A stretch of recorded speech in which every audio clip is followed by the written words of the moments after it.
بینەرانی خۆشەویستی تەلەڤیزیۆنی کۆمەڵە، سڵاوی خۆم و هاوکارانم لە بەرنامەی تەندروستی پێشکەشتان بێت. هاتووینەتەوە خزمەتتان. بەرنامەی ئەم هەفتەمانە مەسئلەیەکی ڕەوانیە، یعنی حاڵەتەکە دەرونیە، بە ڕەوان پزیشکی ڕەبتی هەیە. ئەویش سترێسێکە کە بە دوای حادسەیەک یا ترۆمایکە دێتە پێشەوە و بە PTSD ئەناسرێت، پۆست ترۆماتیک سترس دیسۆردەر، کە ئەوە مخەفەفەکەیە. معموڵەن حاڵەتێکە کە کەسێک تووشی ترس، دڵڕاوکێک ئەبێت، بەڵام دوای ئەوەکە لەگەڵ ترۆما یا حادسەیەکە مواجه ئەبێت، ئەو حاڵەتیە بۆ تێتە پێشەوە. ئەم بەحسە زۆر وەسیعە، یعنی ئەوەیش کە لە بەرنامەی تەندروستیە تاو جێگەیە مەجالی بێت، فقط ئەتوانین بە معرفی یا مشخصاتێک کە ئەم حاڵەتە هەیەتی ئێمە ئشارەی پێکەین، و شاید نەتوانین جزئیاتێکی زۆرتری بێت لە ئەو اختلالاتەی کە تێتە پێشەوە، بەتایبەت لە خوڵق و خووە، لە ارتباطاتێکە کە لەگەڵ ئەو کەسە ئەتوانێت لەگەڵ دەوروبەر و لەگەڵ کۆمەلگا بیگرێت. بۆیە سعیەکەین لەو ماوەی کە لە اختیاری ئێمەدا هەیە کەڵک وەربگرین و ئەو باستانە پێشکەشکەین. معموڵەن بە ناویشیە دیارە سترسێکە، یانە ترسێکە کە کەسێک ئەتوانێت تووشی بێت، بەڵام سەرچاوەکەیشی دیارە، یانە حادسەیکە، اتفاقێکە کە بۆ کەسە پێش کەوتووە و ئەتوانێت ئەو کەسە تووشی ئەم حاڵەتە بێت. حاڵەتەکە ئەتوانێت خەلەلیش دروستکات، خەلەلەکات هەم لە وەزعیەتی سڵامەتیە، هەم لە خەویە، هەم لە خوڵق و خوویە، هەم ئەوەی کە لە بازێ لە ئەعزا و جەوارحی لەشیە وەکو مەعیدە ئەسەراتی خۆی دابنێت، و بۆ ئەوەی کە بەم سوورەتی مەرحەلەی بڕی من دەسەبەنیم کردووە کە هەنگاو بە هەنگاو ئەڕینە پێشەوە بۆ شناساندن هۆکارەکان و چارەسەری ئەم نەخۆشیە، تاو جێگەی کە مەجالمان بێت من شارەی پێکەم. معموڵەن ئەوانەی کە تووشی ئەم حاڵەتە ئەبن تەجروبەیان هەیە، یعنی تەجروبەکەیان ئەوەیە کە دوای حادسەکە هەست بە ترسەکەن، هەمیشە وازانن گیانیان ها لە خەتەرە و مەترسیە، تووشی شوک ئەبن و حاڵەتێکی دەرماندێگی یا ئەوەی کە ناتوانن کارەکانیان ئەنجام بن. ئەتوانێت درێژماوەیش بێت، ئەو حاڵەتەکە درێژماوە بووەوە، ئەتوان وەکو هەمیشە ئەو خاترەی گوزەشتەکە لە خاترێکی باش نییە، ئەمان یاداوەریەکەن، مشکل لە خەویانە دروستە بێت و ئەو ئستراب و دڵڕاوکێشە هەمیشە لەگەڵیانە هەیە. ئامارێکی دروست نییە لە بەردەسە کە چەندێک کەسکەر ئەتوانن، یانە چه دەرسەدێک لە کەسان ئەتوانن توش بێت. معموڵەن لە ئەمریکا بەهۆی ئەوە کە تاقیقاتێکی وەسیع کرا، چۆن دوای شەڕی ڤیەتنام زۆرێک لەو سەربازانەی کە هەڵگەڕانەوە لەو شەڕە، حاڵەتێکی زۆر ڕێژەیەکی زۆر لەسەرەوە بوو. بۆیە لە وڵاتی ئامریکا لەسەر ئەم نەخۆشیە ئامار هەیە، تاقیق هەیە، لەوان ئەڵێن کە 6% کەسەکان ئەتوانێت تەجروبەی بکەن، بەڵام دەرسەدێکی تایبەتیان ئەتوانێت درێژماوە بێ، چونکە ئەم حاڵەتە هەمیشە بەردەوام نییە. لە مەواردێکیشە بۆ ماوەیەکی کورت ئەو کەسە تووشی ئەم نەخۆشیە بێت و دوایەوە ڕەفع بێت. معموڵەن بۆ وەزعیەتێک کە هەیەە ئەو ئاسیبە ئەتوانێت جەنگ بێت، ئەتوانێت حەوادسێکی تەبیعی بێ، وەک لافا و زلزلە، بوومەلەرزە، ئەوانە ئەتوانێت خۆی ئەو حەوادسە وە ڕووبات کە ئەو کەسە هەمیشە تووشی ئەم ئسترسەی کە دوای ترۆماکە هاتووەتە پێشەوە ببێت. معموڵەن فلاشبەکیان هەیە، یانە هەمیشە هەڵەگەڕنەوە لە هەر حاڵەتێکە هەڵەگەڕنەوە ئەو حادسە دیسانەوە زیندوە بێتەوە بۆیانەوە، یا ئەوەی کە بە کابوسە بۆ کابوسکەرەی کە ئەی بینن بەوانە تەداعیە بێتەوە. ئەسڵی ترین ڕیشەکانی ترسێکە لەگەڵ شوکە بێت، یعنی ئەوە ناسراوە کە چ شتێکە ئەوێتە هۆکار بۆ ئەم PTSD یا ئەم ئسترسەی کە دوای حادسەکە تێت ترس و شوکە، یعنی ئەگەر هەردووکی پێکەوە بێت ئەوە زەریبەکە ئەواتە بان. زۆربەی کەسەکان هەمیشە دوای ترومایك ئیزە تەسادفێک بێت، حادسەیەکی تەبیعی بێت، جەنگ بێت، تووشی ئەم حاڵەتە بن. بەڵام ئەگەر درێژماوە بێت ئەوەیە کە لە 1 مانگ لە 2 مانگ زیاتر تێپەڕ بێت، ئەوەیە کە تەشخیصە دەن کە PTSD هەیە یا ئەو ئسترسی دوای ترۆمایە هەیە، کە معموڵەن ئەوەیشە پزیشکان ئەوانەی کە ڕەوان پزیشکن تەشخیصیانن کە معیارگەرێکیان هەیە کە لە بەرنامەکە معرەفیەکەین بێەوە. ئەم اختلالگەرە کە تێتە پێشەوە ئەتوانێت بۆ ساڵیانی ساڵ ژیانی ئەو کەسە مختل کات، بەڵام دەرمان چارەسەرکردن ئەتوانێت ئەو فشارە ئەو حاڵەتگەرە ئەو ماوە کورتەو کاتەوە، یعنی کەمتر کاتەوە، ئەو سەحنەگەرە کەمتر بێتەوە بەرچاوی. ئەو حەوادسە چین؟ ئەو ترۆماگەرە کە ئەتوانن بێنە پێشەوە. شارەمان کرد کە شەڕگەرە جەنگە، حەوادث تەبیعیە وەک لافا و زلزلە، جنایەتە، ئاتەش سوزی و ئاگر کەوتنەوەس، ئەگەر کەسێکی مەرگی یەکێک لە عەزیزانی ئەتوانێت سەرچاوەی ئەو حاڵەتە بێت. سوستفادەگەر جنسی بەتایبەت لە مناڵانە، ئەوە ئەتوانێت یەکێک لە هۆکارەکان بێت بۆ تووشبوون بەم PTSD. یا هەر ڕوویدادێک کە وتمان کە بێتە هۆکارێک بۆ ئەوەی کە ترس لەگەڵ شوکە دروستکات. تیپی هەیە، یعنی تیپەکانی جۆرا و جۆرن، یعنی شکڵی ئەم ئسترسی دوای حادسە و سانحە جۆرا و جۆرن کە ئیشتنابین پێچیدەن، یعنی حاڵەتی تەجروبەییان هەیە کە یا تەخیریەکەی ئەوەیە کە 6 مانگ دوای حادسەکە ئەو کەسە هەستەکات کە ئەو مەواردە کە وتمان بێخەویە، ئەو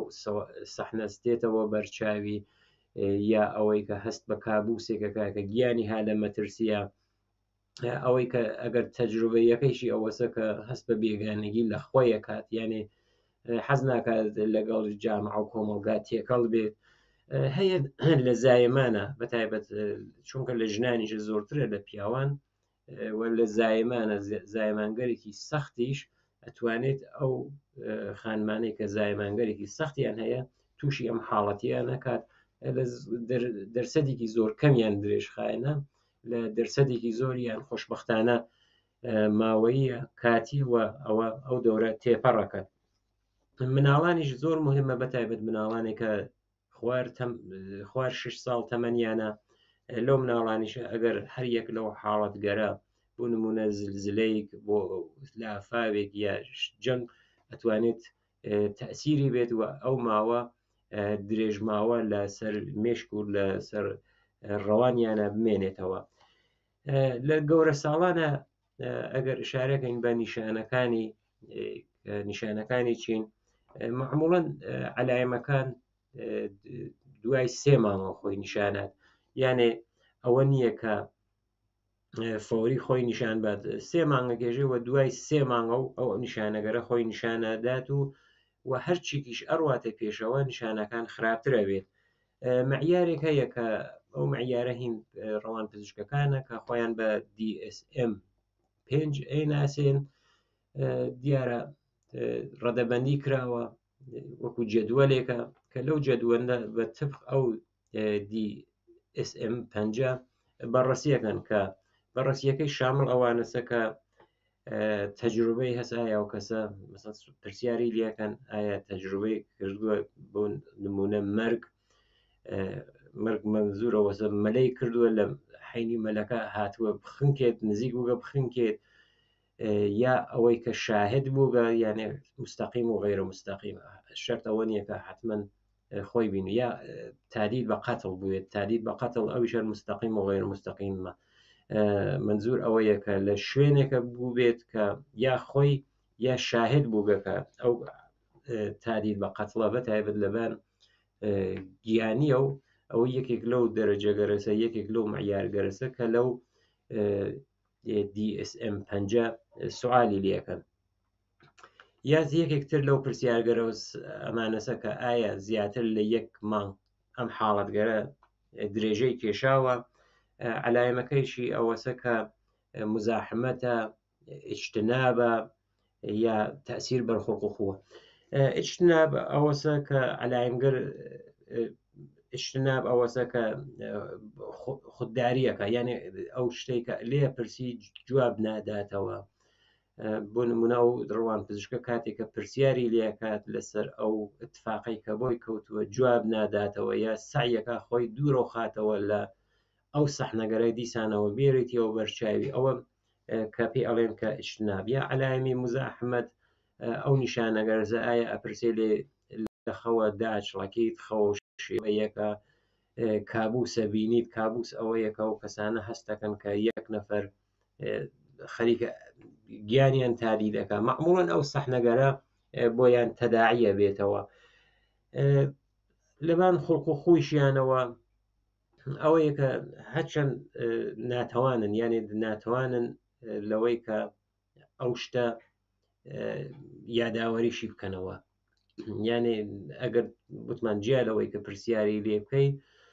ئەو خۆی نازانێ، یعنی هۆکارەکەی نازانێ، احتماڵی هەیە ئەو سەحنە دیسانەوە لە بەرچاوی و زیینود نەبێتەوە، بەڵام سەحنێکی تر مشابه وە بێتەوە. ئەوەیە کە ئەڵێن کە ناتەوانن یا ئەحساسی گوناباریەکەن، خۆیان سەرزەنشەکەن کە ئەوە هەڵەگەڕێتەوە بە حاڵەتگەرێکی بۆ خۆ وتمان لەباری کۆمەڵ جامع شناسی جامعەوە کە ئەوان خۆیان دووریەگرن لە جامعە، حەزەکەن تەنیا بن،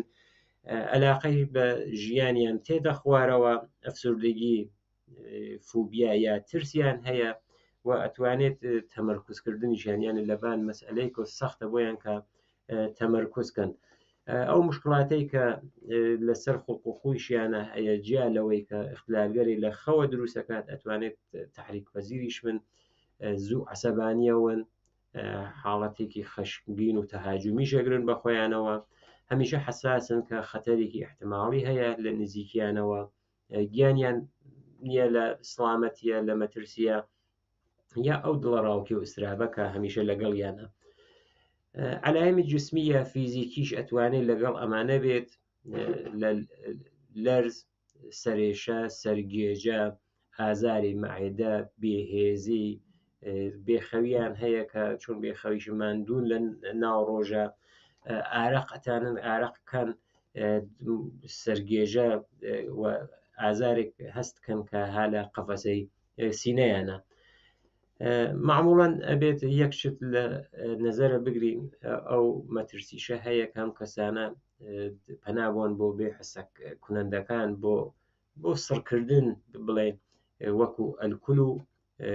دەرمان و مەوادی مخەدر. ئەو یەکێک لەو مەترسیانەسە کە ئەو کەسانە ئەتوانن بۆ ئەوەیگە خۆیان دوورۆخەنە و خۆیان سڕکەن، پەنابوون بە دەوا و مەواد مخەدر یا ئفراتێکی زۆر لە ئەلکولە. لە مناڵانە یەکێک لەو نیشانەگەرە بەتایبەت مناڵانێکە خوار تەمەنی 6 ساڵن، کاتێکتر فێر بووبن کە میس بکەن بڕن بۆ دەشووی و لە دەشویە میسکەن، ئەوەیە شەبدراریە بە شەوە خۆیان تەڕەکەن، جێەکەیان تەڕەکەن، لە قسەکردنە ناتەوانن، جۆرێک لەوە ئەزانیت کە ئەمان لە قسەکردن و ئەو ارتباتەی کە ئەبێت بەرقەراریکەن تووشی ناتەوانی بووبن، و هەستەکەن هەمیشە ئەبێ بە کەسێکی گەورە ساڵەوە بچەسبن بۆ ئەوەی کە محافزەت و پارێزگاریان لێ بکە. بۆ مناڵانی کە هانە سەروی 8 ساڵەوە ئەو نیشانەگەرە ئەتوانێت ڕەفتارگەر جنسی بێت کە ئەو ڕەفتارە جنسیگەرە هەم غیرە معموڵە، پەرخاشکەر بن، حاڵەتی تەعەڕوزی و جەنگیان بێت هەمیشە، یا ئەوەی کە هەستکەن هەمیشە ئەحساسی ترس، خەم و ئستراب و دڵڕاوکێش بکەن. عزت نەفسیشیان معموڵەن ها لە خوارەیەنی احتمادێکیان نییە بۆ ئەوەی کە کارێکیان پێبەی بڕۆن ئەو کارە ئەنجام بدەن.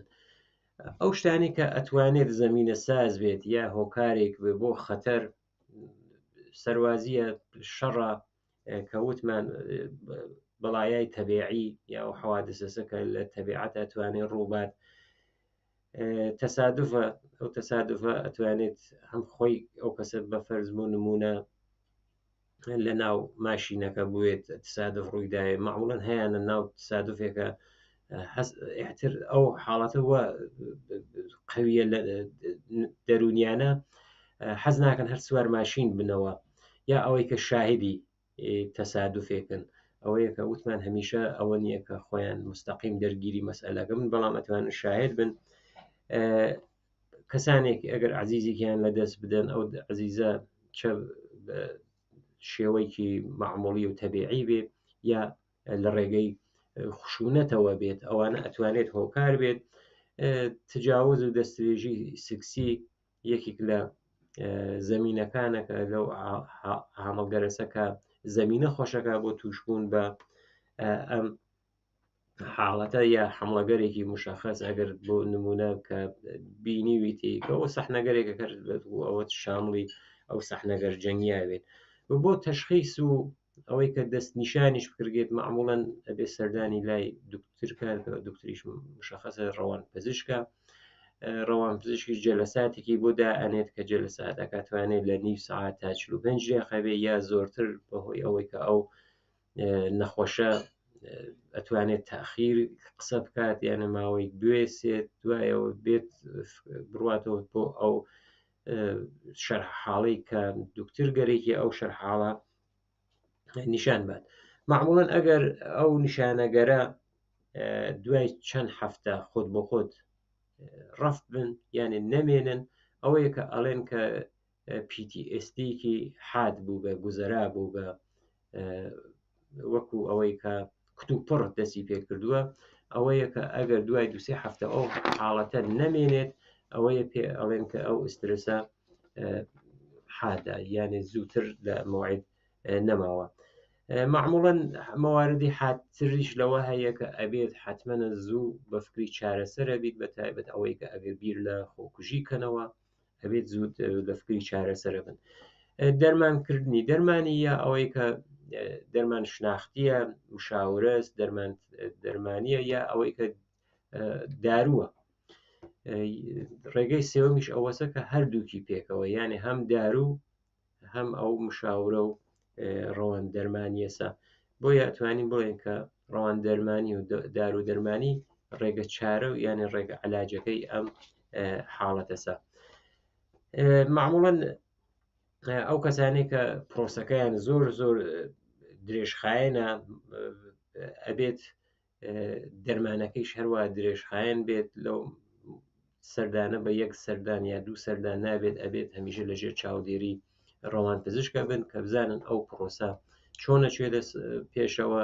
باشتر بووگە خراپتر بووگە بۆ ئەوەی کە هەم لە دەرمان و لە خواردنەکانە ئاڵوگۆڕ دروستکەن معموڵەن وەکو ئاخرین مۆردیش کە ئێمە شارەی پێکەین ئەو کەسانە ئایا ئەتوانن یارمەتی دەربن بۆ خۆیان بەڵێ ئەتوانن یارمەتی دەربن بە جوڵەکردن وەرزشکردن سعیکەن ئەو ارتباطاتی ئیجتماعیە بەرقرارۆ کرگێتەوە یا ئەوەی کە دەوروبەرەکانیان هەوڵ بدەن کە ئەو ارتباطاتە ئیجتماعیە دیسانەوە بەرقرار بێتەوە ئەوەی کە دەرک بەوەکەن کە ئەو حاڵەتە ئەتوانێت بۆ هەموو کەسێک پێش بێت و ئەتوانن خۆشیان لێ دوورۆخەنەوە و پێیان بوترێت کە ئەوان کەسانێکی زەعیف نین لە مقابل ئەو PTSD-ە و تەبیعەت ئەتوانێت یارمەتی دەریان بێت دەرودەشت منزورمانە موسیقیکی ئارامیش ئەتوانێت ئەوە یارمەتی دەری ئەوان بێت بینەرانی خۆشەویست ئەوە بابەتی بەرنامەی ئەم هەفتەمان بوو کە لەسەر سترسی دوای ترۆما و حادسە کە بە PTSD ئەناسرێت هیوادارم کە جێگەی ڕەزامەندی هەموو لایەکتان بوێت و ئەگەریش تاقیقاتێکی تازە چون ئەمە حاڵەتەکە ئەوە نییە کە ئایا دەرمانێکە ئەو دەرمانە یا دارووە دارویکی تازەتر خۆ معموڵەن داروگەرێک تێتە بازار بەڵام ئەگەر مەواردێکی تر بوو لەو کاردەرمانی ڕەفتار دەرمانی گەرە تازەیی بوو ئێمە حتمما هەوڵ دەدەین ئێوە بینەرانی خۆشەویستی لێ ئاگادارکەین لێرەوە لەلایەن خۆم و باقی هاوکارانم ژیانێکی پڕ لە شادی و تەندروستیتان بۆ بە ئاواتە خوازم و هیوای بینینمان لە بەرنامەی داهاتووتە.